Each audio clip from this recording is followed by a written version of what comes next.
America నుండి ఇండియాకి డబ్బులు పంపాలంటే ఇప్పటికీ ఆ పాత పద్ధతులేనా? అందుకే వచ్చేసింది మైపర్సు. Download now.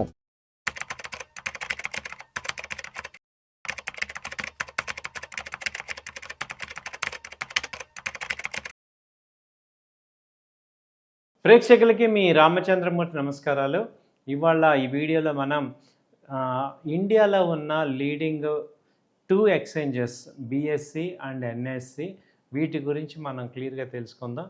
చాలామంది ఏంటంటే దేనిలో ట్రేడ్ చేయాలి, బిఎస్సి అంటే ఏంటి, ఎన్ఎస్సి రెండు కూడా స్టాక్ మార్కెట్స్ అని తెలుసు కానీ డీటెయిల్డ్గా ఇంకా డీప్గా తెలీదు. సో ఈ వీడియోలో మనం డీప్గా తెలుసుకుందాం. ఫస్ట్ బిఎస్సి గురించి క్లియర్గా తెలుసుకుందాం. బిఎస్సిలో ఇండెక్స్ అనేది 30 స్టాక్స్ మీద 30 కంపెనీస్ని బేస్ చేసుకొని ఇండెక్స్ క్రియేట్ చేశారు. బిఎస్సి వచ్చి 150 ఇయర్స్ ఓల్డ్ ఎక్స్చేంజ్ ఇది. దీనిలో దాదాపు ఒక 6,000 నుంచి 8,000 కంపెనీలు లిస్ట్ అయి ఉన్నాయి. తర్వాత బిఎస్సిలో టోటల్ సెక్టార్స్ వచ్చి 24 సెక్టార్స్ ఉన్నాయి. ఇది బిఎస్సిలో ఏంటంటే సెన్సెక్స్ అని, దానిలో సెన్సెక్స్లో ట్రేడ్ అవుతూ ఉంటుంది. ఇండెక్స్ని సెన్సెక్స్ అంటాం. సెన్సెక్స్ ప్రెజెంట్ వాల్యూ వచ్చి 77,000. దీన్ని ట్రేడ్ కూడా చేయొచ్చు. ఇది ఎక్స్పైరీ వచ్చి ఎవ్రీ వీక్లీ ఎక్స్పైరీ. దీనికి ఏంటంటే థర్స్డే వీక్ అనేది మనం వీక్లీ ఎవ్రీ థర్స్డే వచ్చి ఎక్స్పైరీ డే అనమాట. తర్వాత వచ్చి దీని పేరు బాంబే స్టాక్ ఎక్స్చేంజ్. అలాగే దీనిలో ఈక్విటీ డెరివేటివ్స్ వాటా ఎంత అంటే 25% ఆఫ్ టోటల్ టర్న్ ఓవర్లో ఈక్విటీ డెరివేటివ్ వచ్చి 25%. అలాగే నేషనల్ టర్న్ ఓవర్ చూసుకుంటే ఇప్పుడు టోటల్ టర్న్ ఓవర్లో ఈక్విటీస్, కరెన్సీ, అలాగే ఈ స్టాక్స్, ఫ్యూచర్స్, డెరివేటివ్, ఆప్షన్స్ అన్నీ చూసుకుంటే దీన్ని వాటా వచ్చి 55% ఉంది. సో ఇప్పుడు ప్రీమియం టర్న్ ఓవర్ చూసుకుంటే 30% దాకా ప్రీమియం టర్న్ ఓవర్ దీనిలో ఉంది. సో ఇది బిఎస్సి గురించి. ఆల్ లిస్టెడ్ కంపెనీస్ ఐపీఓస్ అన్నీ కూడా బిఎస్సిలో లిస్ట్ అవుతుంటాయి. తర్వాత ఎన్ఎస్సి చూసుకుంటే ఎన్ఎస్సి వచ్చి నిఫ్టీ అంటాం.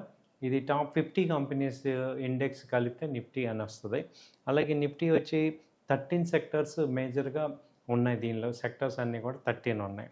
ఆ తర్వాత నిఫ్టీ ఎక్స్పైరీ తీసుకుంటే అంతకుముందు ఇది కూడా గురువారం ఉండేది, ఇప్పుడు మంగళవారానికి మారింది. ఎక్స్పైరీ ఎవ్రీ ట్యూస్డే అనేది ఎక్స్పైరీ వచ్చింది.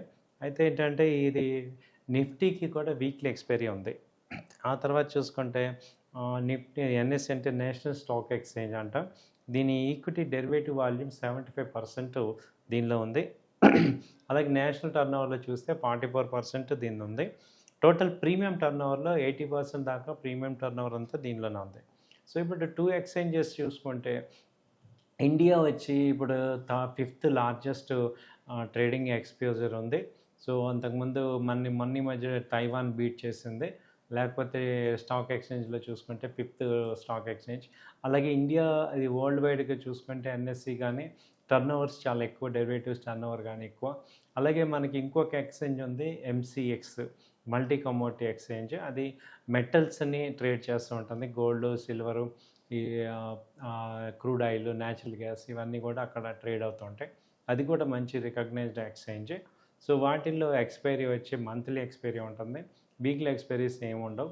కాబట్టి ఇవి టోటల్గా ఇండియాలో ఉన్న ఎక్స్చేంజెస్, వాటి యొక్క పరిస్థితి ఏంటని. సెబీ అఫీషియల్గా 6 స్టాక్ ఎక్స్చేంజ్ని ఇండియాలో రికగ్నైజ్ చేసింది. ఒకటి చూసుకుంటే బిఎస్సి బాంబే స్టాక్ ఎక్స్చేంజ్ వచ్చి 1875 నుంచి ఉంది. ఆ తర్వాత చూసుకుంటే నేషనల్ స్టాక్ ఎక్స్చేంజ్ ఇది వచ్చి 1992లో స్టార్ట్ అయింది. దీని హెడ్ ఆఫీస్ ముంబైలో ఉంది. తర్వాత multi commodity MSc metropolitan stock exchange, MSc అంటాం, మెట్రోపాలిటన్ స్టాక్ ఎక్స్చేంజ్. ఇది 2008లో స్టార్ట్ అయింది. ఇది కూడా ముంబై హెడ్ ఆఫీస్. దీన్ని కూడా రికగ్నైజ్ చేసింది. అలాగే నెక్స్ట్ వచ్చి మల్టీ కమోడిటీ ఎక్స్చేంజ్ ఎంఎస్ఎక్స్ అంటాం, ఎంసీఎక్స్ మల్టీ కమోడిటీస్ ఎక్స్చేంజ్. ఇది వచ్చి 2003లో స్టార్ట్ అయింది. సో ఇది కూడా ముంబై హెడ్ ఆఫీస్. తర్వాత NCDEX national commodities and derivatives exchange. ఇందులో ఏంటంటే అగ్రి ప్రొడక్ట్స్ అన్నీ కూడా ఉంటాయి. చెన్న, దాల్, షుగరు, వీటు, తర్వాత ఈ టర్మరిక్, చిల్లీ ఇవన్నీ కూడా ఇక్కడ ట్రేడ్ అవుతూ ఉంటాయి. ఎన్సిడిఎక్స్. దీని టైమింగ్స్ వచ్చి మార్నింగ్ 10 to ఈవినింగ్ 5 వరకు ఉంటుంది. ఆ తర్వాత ఐసిఎక్స్ ఇండియన్ కమోడిటీ ఎక్స్చేంజ్, ఇది కూడా ముంబైలో ఉంది హెడ్ ఆఫీస్. 2003లో ఇది స్టార్ట్ అయింది. సో ఈ 6 ఎక్స్చేంజెస్ని ఇప్పుడు మనకి సెబీ రికగ్నైజ్ చేశారు. అంతకుముందు ఏంటంటే సెబీలో 1995 అదే 2000 బిఫోర్ ఎవ్రీ స్టేట్కి ఒక ఎక్స్చేంజ్ ఉండేది. సో అవన్నింటిని ఏం చేస్తారంటే బీఎస్సీలో మెర్జ్ చేసి ఇప్పుడు ఓన్లీ 6 ఎక్స్చేంజెస్ని మాత్రమే రికగ్నైజ్ చేసి వాటికి వాల్యూ ఇచ్చారు.